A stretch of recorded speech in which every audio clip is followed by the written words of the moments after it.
এইবারেও জাতি হবে, পকেটেও টাকা নাই। আমি পারি না আর পারি না, আমি কেন মরি না। রাস্তাঘাটের যে কি অবস্থা, এই যাই বাড়ি যে দিকে চাল বেচার লাইন হয় নাকি। অমনি কহানে গেলি? আমার গেম খেলার সময় ডিস্টার্ব করে। ডিস্টার্ব করবে না, না তোমার চুমো খাবে না। কি হয়েছে সব? আর মা ভাইকে সেদিনকে খোলার ভিতর 2 কেজি চাল দিয়েছিল, চালের বস্তাটা নিয়ে আয় তো। ইন্টার সব ভাঙিয়ে দিচ্ছি। আম্মা দাও। দাও মনে দাও। নাহলে জামা শেষ।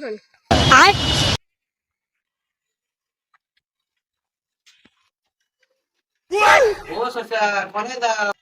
তোমার কাছে আলাম বাপু।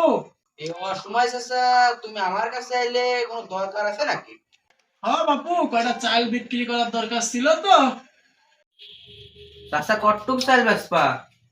তো বাপু বেচতে তো যাইছিলাম 10-15 মন, আসার সময় ভ্যান পানি একটু কম নিয়ে আসছি। তা চাচা কবা তো কটটুক? একটু কম বাপু, 2 কেজি নিয়ে আসছি। তা বাপু চালের দাম কিন্তু 60 টাকা করে। তো বাপু 2 চারা নাকি বাড়ানো যায় না, দেখো কোনো সিস্টেম করা যায় নাকি।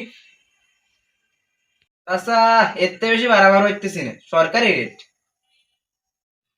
তাহলে আর বাবু কি করার, তাহলে নাও, যা হয় তাই দাও। এই নাও চাচা। আর কিছু করা যায় না বাপু। না চাচা। ওয়ালাইকুম বিয়ে। ওয়ালাইকুম আসসালাম ভাই, কেমন আছেন? আলহামদুলিল্লাহ আমি ভালো আছি, আপনি ভালো আছেন? আলহামদুলিল্লাহ ভাই, আমিও ভালো আছি। এমন সময় কই যাচ্ছেন আপনি? এই বাজারে আইছিলাম চাল বেচতে। ও আচ্ছা আচ্ছা, তা কতটুকু বিক্রি করলেন? বিয়ের সামনে তো কওয়া যাচ্ছে না 2 কেজি চাল বেচেছি, একটু বাড়াই কই, এনে তো আর কেউ নেই, মান সম্মান আগে বাঁচাইনি। ভাই 2 মন মতো।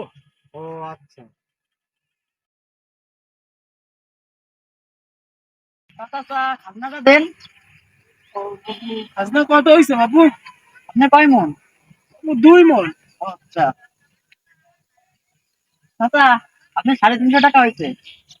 খাজনাদার আসলে বিয়ের সামনে একটু আগ্রহী অ্যারেস্ট করে দিল, কারণ তা 300 চুইলে গেলেও তো বিয়ের সামনে মান সম্মানটা তো বাঁচাতে। বাপু একটু কম টম করা যায় না? তোমায় সময় তো রাহা যায় না। আচ্ছা আপনি 300 টাকায় দেন, 50 টাকা হাত দিলাম। না বাপু নাও।